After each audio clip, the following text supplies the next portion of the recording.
Welcome to People Doing Good for Others.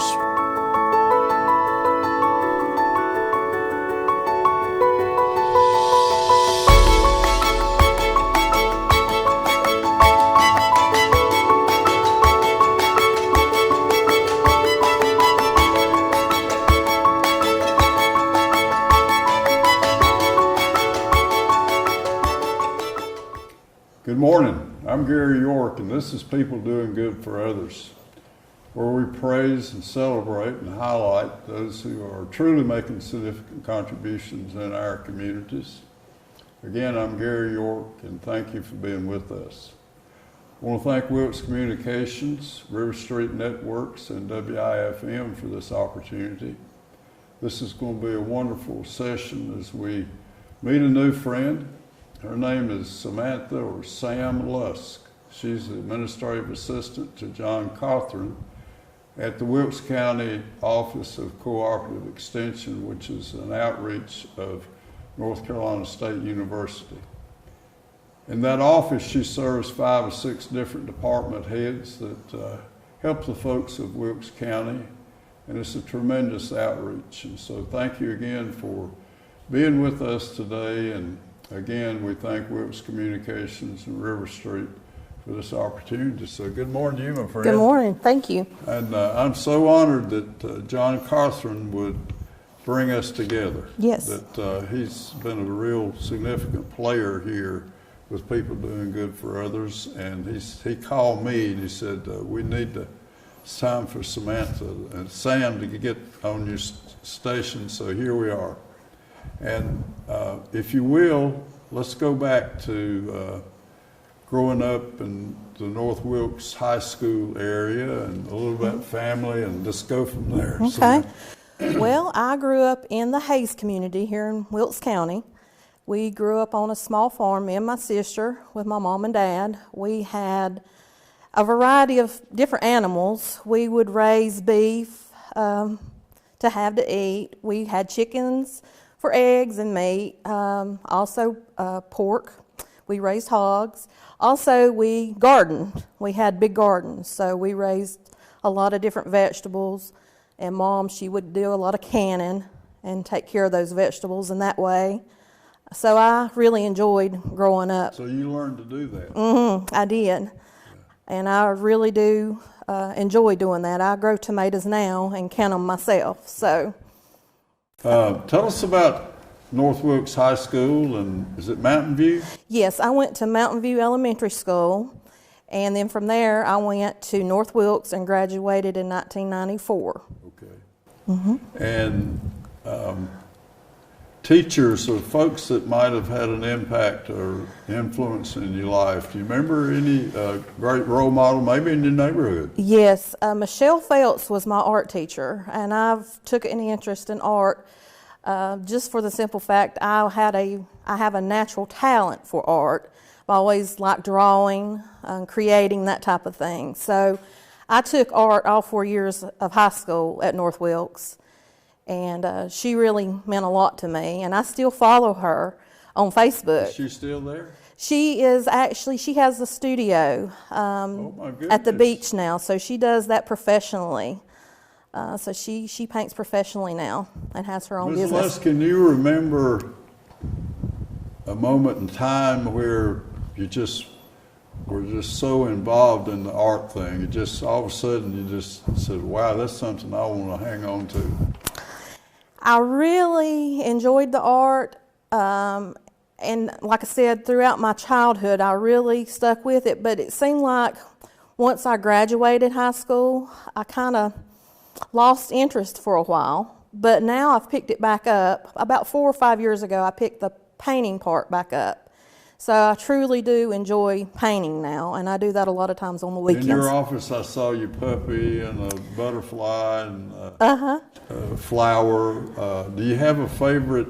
Give us an idea. If you started this weekend, what would you probably do? Well, this weekend, I have an actual wild turkey commission painting that I'm going to start on. So I truly do enjoy nature, animals, flowers, that type of thing. Good. Mm-hmm.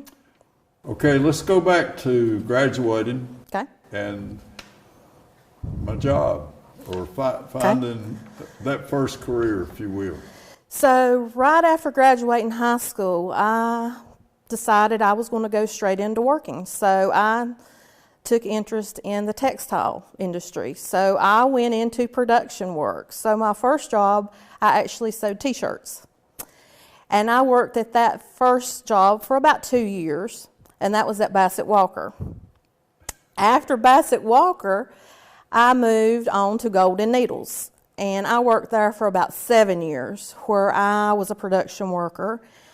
I also learned how to sew on any sewing machine that they had there. We manufactured gloves, and we actually, what I did is sewed the cuffs of the gloves. And so I worked on the production line. Does that mean you're on piecework? The more you did, the more you were paid? Mm-hmm. Yeah. Yes. Tell us about the versatility that you could do every job in the building. I was so interested in that. So my supervisor at the time was Burl Rich, and he could tell that I had an aptitude for that type of thing. Great word, and, aptitude. And so he would, whenever they were low in a product or they had a rush order for a product, he may pull me to that type of work that needed to be done or called up.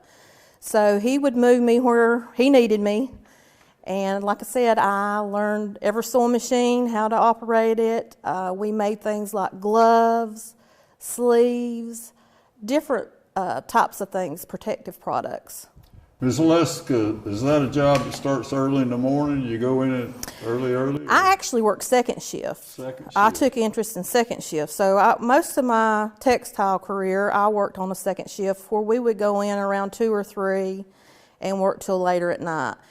And a lot of times when I worked at Golden Needles, I worked more than 8 hours. So you got a lot of overtime too. We always, good money. Yes, we always worked on Saturday. And yes, and so I worked as much as I could because I was younger then, and I just put. I bet you, I can see you taking a lot of pride in that you could do everything in there. Yes, and I like to create, so that kind of goes with that creation process that I really enjoy because I actually had a product at the end of the day. Yeah, you could just sense the start and the finish of something. Yes. Wow. Ms. Lusk, then something happened. Tell us about what happened in the industry. So that industry kind of left. It moved kind of overseas. And so at that time, a lot of us lost our jobs. You remember that day? Yes, it was a very scary day because we knew the cuts were coming. You knew it was coming. And it kind of happened in stages. So some people got laid off before others. And we knew that day some of us were going to get laid off. So we worked all day on production, and at the end of the day, they called us in and told us, Goodness. So after that was really hard, but we did have the opportunity to go back to school through NAFTA. So we turned that around. We took a bad thing and made a good thing out of it. How wonderful. And so I went to Wilkes Community College. I started in 2002. And I signed up for the Office Systems Technology degree, which is like a business program at the Wilkes Community College at that time. And we just all went back to school, and most of us made it through. Get that strength you have about things going to be okay. How did you? Well, I brought that with you, I'm sure, from home. Maybe just tell us how that resolve you have about it's going to be okay. Well, I knew with my faith that it was going to be okay. And I applied my work ethic to my college career. So we were always raised, we always had chores to do on the farm. And I applied that to my work experience along with my college experience that I had. This can-do demeanor, if you will, attitude is powerful. Yeah. I have a strong will. Yeah. And I wanted something good to come from it. So rather than stay in the negative side, you said this is going to be okay. This is going to be okay. And like I said, I knew something positive would come out in the outcome. So we made it through. I graduated in 2005 from Wilkes Community College. And then I had a few office jobs before I actually went to work at the Wilkes County government. I worked at the Wilkes County Health Department. I worked there for about 11 years. And then the opportunity came available to come over to John called you. Yes, John got in contact with me. And I had the opportunity to go over there, and I was very interested in the programs they have there because it was like home. Tell us about cooperative extension as we know it. I'm a huge fan and have been, I guess, 50 years or more. And so what do we do? And, well, first of all, tell us, where is the office? Okay, well, our office right now is located off of Brushy Mountain Road. Our address is 416 Executive Drive, and we are in Suite B. There's several offices in that building, and it's the Wilkes County Agricultural Building. Okay, and then the sheriff's office is down there also. They were, I think, First Union building. It was sold to the county. I give our county commissioners a big vote of confidence, you know, for bringing those two wonderful office complexes there. Yes. We benefit a lot of people. Or tell us the outreach of Extension. What does it mean? So at Extension, we kind of have something for everybody. I don't know if people really realize that or not, but we focus on 4-H, the children. We also focus on local foods. We have cooking classes.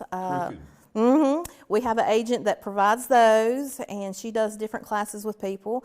We also work with people with horticulture, so if you've got garden questions or problems, we can help answer those. Kill it or grow it. Exactly. We can help. We also, John is our livestock agent, and as well as our director. So we just got a variety of different things that we offer here in the county. Tell us about, we also have a significant poultry oversight, right? Yes, we actually have a poultry agent there too, and she works with Tyson a lot here in Wilkes, and we actually have a big event. Tyson has a growers event, and they have approximately around 350 to 400 people at our building with this meeting. They have different vendors set up where the growers can kind of visit and get information. It's just a good educational day for them.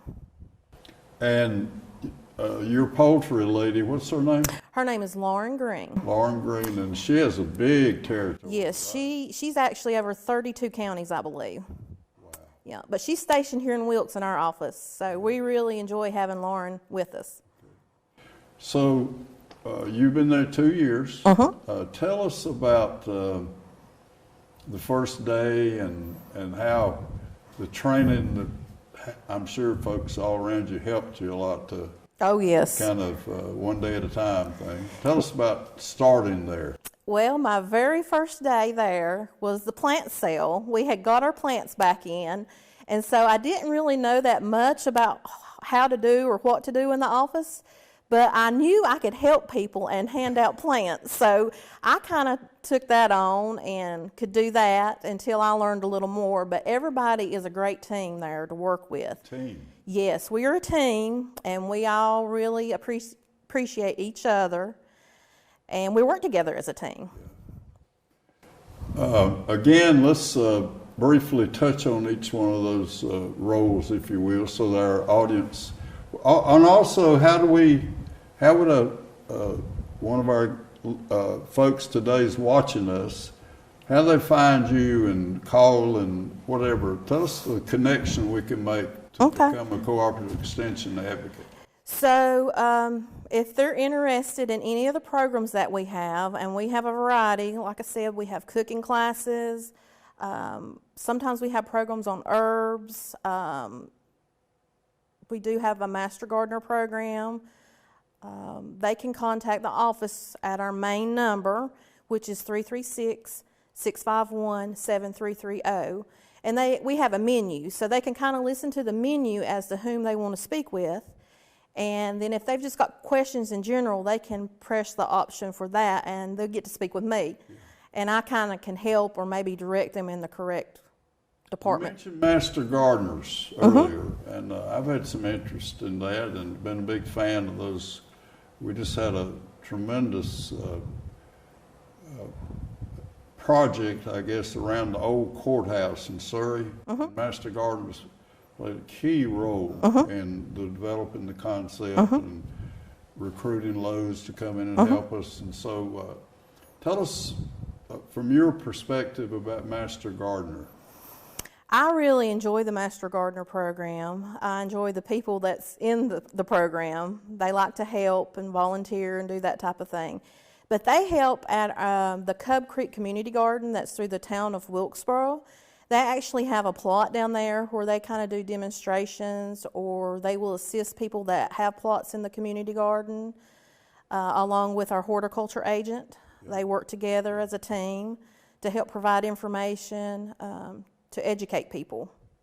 Bill Hanlon, who's retired, but so instrumental in my introduction up at Perry Lowe Orchard and the Pink Lady Apples, along with Ty and his family there. And you know, just that day has been a really important part of my life. Having the Pink Lady Apples at Christmas is a rich tradition for WIFM.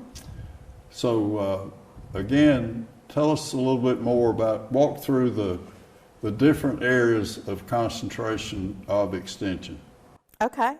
So we have horticulture for anybody that's interested in horticulture, gardening, that type of thing. Local foods. We have 4-H program, poultry, livestock, field crop. You said as an assistant that you're just getting so involved in a lot of different things. Give us an idea about a call might come in and how you would deal with it and get the person in the right place. Well, for instance, I may get a phone call about somebody looking for organic straw. Organic straw. We get all kinds of questions, but we'll just use that for instance. Oh my good. So at sometimes I can help people, and if there's not the agents in the office at the time, I will try to help them. So I would Google or look to see if I could find anybody local. Organic straw. Yes. That's a new one for me. Yeah. So I would try to find their information for them by looking online or searching locally first. Yeah. And then if I kind of run into any dead ends, then I would reach out to our horticulture agent or one of our other agents and see if they knew of any or know of any local organic straw or whatever topic we're looking for. Raised without pesticides, is that right? Yes. Wow. Yep. We have access to it here? I have not found any locally, but there are several farms around in different counties that have it. Samantha Lusk, you're such a bright star today for us, and thank you for this information. Now, you are a gardener and you raise big beef tomatoes. Tell us about how that started, why you do it, how you plant it, the extra little touch of things that you do. Tell us about raising those tomatoes. I really enjoy growing my tomatoes. First of all, my husband loves tomatoes. That's his favorite vegetable. So I kind of got it. What's his name? His name is Freddie Lusk. Freddie. Mm-hmm. Okay. And the reason I got started growing the big beef, my uncle raised the big beef variety, and I just really liked them. They're a good, round, smooth tomato that's good for canning. Okay. So I have a very small garden. But out of my little garden, I can anywhere from 50 to 70 quarts of tomatoes each year. Now, does that mean you'll do that several times in the season, or? Yes. Just kind of walk through a day of doing that. So kind of what I do is I wait until they start ripening, and I will pick as many as I can pick that are ripe, and then I will take them in, wash them off, get them ready to can, and I'll do that process probably 5 or 6 times throughout the season. Okay. Wow. Yeah. And so, do you have favorite things you cook? Give us some idea of how you use those tomatoes. I enjoy cooking as well, and we cook a lot of soup. Soups. Yellow soups, or we can make salsa or pasta sauce out of it, as well as different stews. So we eat a lot of tomatoes. So it's kind of a tradition around your home then that you're gonna be doing the big beef variety. Mm-hmm. And you got that from your grandfather? From my uncle. That was the variety that he liked to grow. Right. Okay. Mm-hmm. Now, the painting. Mm-hmm. When will you do that, or how often, or do you do it a lot? Just tell us about that outreach, if you will. Okay. My painting that I do on the weekends mostly. That's just my me time. And that's one time I can set aside to create and be with my own thoughts and kind of create what I might be liking at the time, or what my interests might be at the time. Sometimes I'll get something on my mind during the week, and you know you're gonna paint. Yeah, and I may paint that on the weekend, such as maybe a flower I saw or something like that. So that puppy behind where I sat, tell us about the puppy. That puppy is my dog, Otis. He's a Boston Terrier. Otis is about 6 years old. And I actually had a photo of Otis that I really liked, and I thought, well, I want to do something different. So I really made it colorful and kind of unique, and it's kind of like the process my art teacher does some. And so I wanted to try that process out, and so I incorporated Otis into that process. Wow. Otis the sixth. I love that. As a butterfly behind your desk, did you see that butterfly somewhere, or how did that happen? I actually saw a picture of the butterfly and really liked it. When I was small, I actually had a butterfly collection. So that was one thing I really enjoyed growing up. We had fields around our home, and I actually had a butterfly kit, and I would go out and collect butterflies. So I actually had a collection, had them framed on the wall, and that was something I took enjoyment in when I was small. Samantha Lusk, Administrative Assistant at Wilkes Cooperative Extension, an outreach of North Carolina State University. Every county in North Carolina has a Cooperative Extension office. Every state has Cooperative Extension, and it's just a vital part of local outreach, funded by Wilkes County and North Carolina State. You also have some other responsibilities in the facility. Yes. Tell us some of the other things you do. Well, I'm kind of like the office manager, so I help answer phone calls. I help take care of the public when they come in with questions. I'm a helper, so I like to help everybody. And I also keep the books. I work with the county because we do have county money and state money, so we have budgets with both. So I will code the bills that come in, and I take those to the county for the county to cut checks, and those are sent out. I work with the county in that way. I'm also assistance with all of our agents, so if they need help with something like maybe a newsletter or a letter. Tell us about that. We do a newsletter for our Cub Creek Community Garden. We will start that back up shortly because spring is on its way, and I do a weekly, it's a small little newsletter. Is it email? It's email format. Okay. And it may tell people what's going on at the garden at that moment. So maybe watching out for squash beetles, or maybe we need to do some weeding, or maybe we're going to do like an orientation or something. So we just keep everybody updated on what's going on at the community garden. Yeah, the training, how did you learn how to do that? So some of my training come from the college. When I went to school, we would work on newsletters and Publisher and Word. So that's where I got my experience with that.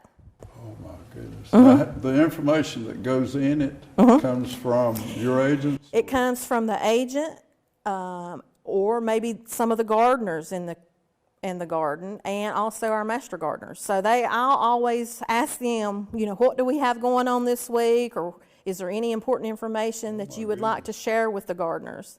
And then I like to take pictures, so I actually go to the garden and take pictures of the actual things that are growing in the garden to include in our newsletter. Do you really? Mm-hmm. Oh, how wonderful. Mm-hmm. A picture's worth 1,000 words. Exactly. So tell us a little bit more about the Cub Creek Garden. Is it a Master Gardener program or? The Master Gardeners help with that. It's actually through the town of Wilkesboro, the garden is. We just kind of work along with them. I've been there. Mm-hmm. Okay. There's about 56 plots in that garden. And so they supply the utensils for people in the garden to garden with, along with fertilizer or insecticide, that type of thing for the gardeners. Wow. And you have, I think there's some raised beds out there. Mm-hmm. Okay. They are. Wow. So you also are the scheduling person. Just give us some idea of renting a building or room or some of that. And how many can you handle at any point in time? So at the Wilkes County Agriculture Building, we have 3 different conference rooms, 2 smaller rooms and a larger room. And also we can actually move the walls, the partitions in there, and make one large group room. So the rooms altogether can seat at least 200 people. So there's different numbers for the smaller rooms, but altogether the rooms we can seat 200 people. And we do our bookings through our website. And so you're in charge of all that scheduling? Mm-hmm. Right.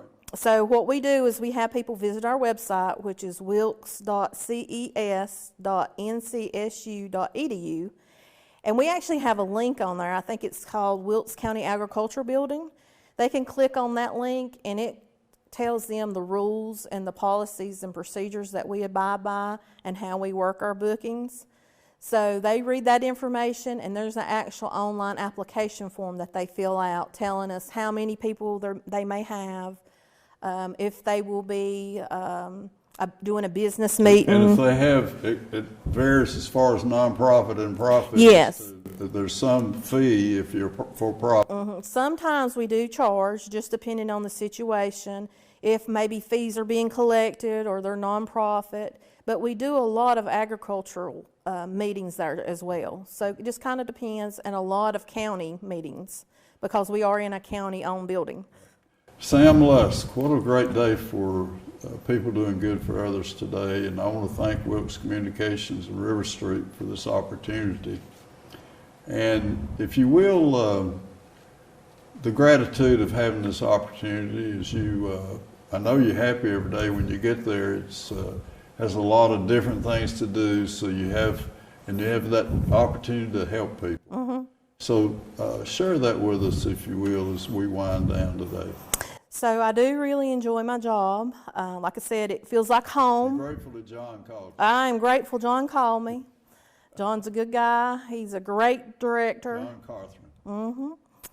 And I really appreciate working there. Like I said, we have a good team. We all get along well. Good. It's a positive environment. Yeah. And we just make a great team. And so you also think about your puppy and your flowers and all those things on the weekend. So if you will, tell us about the outreach of Extension. I mean, what your spin on the great asset that we have in the county, and so many different things that and you said it's the best kept secret in the county. It is. Talk about that. It is the best kept secret. The part of the outreach that I do enjoy, one of the events that we have is our 3rd grade awareness day. So we get to do outreach to children that may not have ever been exposed to agricultural resources of any sort. They may not have ever experienced a farm animal or... every child, every 3rd grader in Wilkes County will be there one day. Yes, and what we do is we have a morning group that comes through, and we have like 16 different stations set up. So they get to experience farm safety. We actually have a tractor. This year we actually did a hayride. and they really enjoyed that. We have stations set out on the front lawn where they get to experience cattle, horses, poultry. So it's hands-on stuff. So they really enjoy getting to do that. And then on the inside of the building, we have like an apple station. The beekeepers get involved and help us with the station. So they get exposure to things that they may have never known about. So cooperative extension is about helping people. Whatever it is you might want to do, we'll find a way to do it. Mm-hmm. Right. And you're a great ambassador for cooperative extension. I'm glad that John Cochran introduced us. So God bless you, my friend. Thank you. Thanks for being here.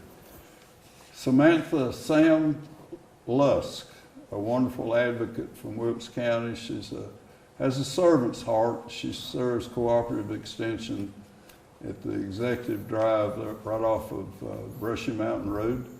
And thank you for being with us. Until we can meet again, remember that to seek and find ways to serve God, family, friends, and worthy causes as the cooperative extension. Thank you very much.